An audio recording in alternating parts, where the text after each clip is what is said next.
अजीज अल फहम, ये आदमी सऊदी अरब में एक हीरो समझा जाता है। ये सऊदी बादशाह सलमान बिन अब्दुल अजीज का पर्सनल बॉडीगार्ड था। इससे पहले ये सऊदी बादशाह अब्दुल्ला बिन अब्दुल अजीज का भी पर्सनल बॉडीगार्ड था। एक ऐसा आदमी जिस पर सऊदी बादशाह सबसे ज्यादा भरोसा करते थे।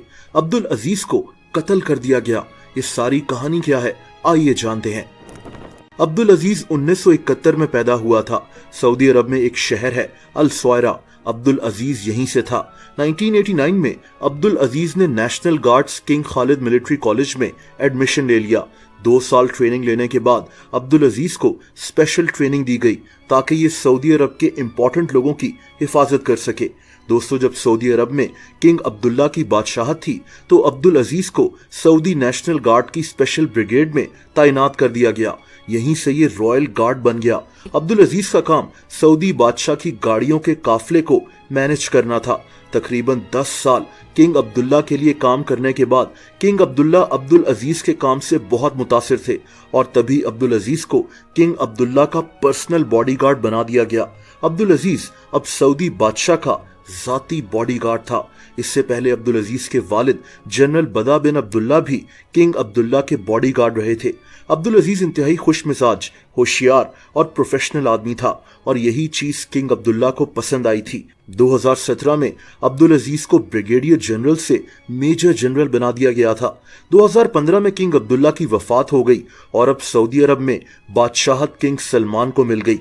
अब्दुल अजीज किंग सलमान का भी पर्सनल बॉडीगार्ड बन गया। ये हर वक्त किंग सलमान के साथ रहता था, किंग सलमान का साया बनकर। सऊदी अरब में लोग इसको बहुत पसंद करते थे। जहां जहां किंग सलमान होते वहीं अब्दुल अजीज साथ खड़ा होकर हर तरफ नजर रखता था। लेकिन फिर 2019 में एक इंतहाई अजीब और अफसोसनाक वाकया पेश आया। 28 सितंबर 2019 को सऊदी अरब से एक अफसोसनाक खबर सामने आई जिसने सऊदी अवाम को शॉक में डाल दिया।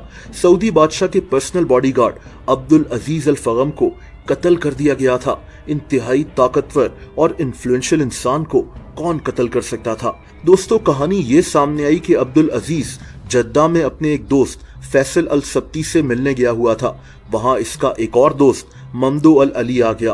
अब्दुल अजीज और ममदो की किसी बात पर लड़ाई हो गई। ममदो वहां से उठकर बाहर गया और अब इसके हाथ में एक पिस्टल थी। इसने अचानक अब्दुल अजीज पर फायर कर दिया। अब्दुल अजीज और उस घर में काम करने वाली एक हाउस वर्कर शदीद जख्मी हो गए। ममदो को पुलिस ने वहीं मार दिया था। अब्दुल अजीज को फौरन जद्दा में एक हॉस्पिटल ले जाया गया, लेकिन ये बच नहीं सका। अब यहाँ कई कॉन्स्पिरेसी थ्योरीज भी सामने आ गईं। असल में इस कत्ल के बाद अब्दुल अजीज की एक वीडियो सामने आई थी। ये एक सड़क पर अकेला चल रहा था। सऊदी बादशाह के पर्सनल बॉडीगार्ड का इस तरह से सड़क पर अकेला चलना काफी अजीब था। अब्दुल अजीज की फैमिली के मुताबिक इन्होंने कई साल से अब्दुल अजीज को देखा तक नहीं था। ये तक कहा गया कि अब्दुल अजीज के कॉन्टेक्ट्स सऊदी खानदान के कई लोगों से थे, उन लोगों से जो सऊदी प्रिंस मोहम्मद बिन सलमान को पसंद नहीं करते थे। इसीलिए अब्दुल अजीज पर शक किया जाता था कि ये मोहम्मद बिन सलमान की इंफॉर्मेशन सऊदी खानदान के उन लोगों को फराहम करता था। ये अल जजीरा ने रिपोर्ट किया था। दोस्तों, सऊदी शाही खानदान की अंदर की पॉलिटिक्स भी बहुत पेचीदा है। अजीब बात यह है कि सऊदी अरब के इतने हाई प्रोफाइल आदमी को ऐसे ही कत्ल कर दिया गया। दोस्तों, अगर आप मुझे इंस्टाग्राम पर फॉलो करना चाहें तो उसका लिंक नीचे डिस्क्रिप्शन में मौजूद है।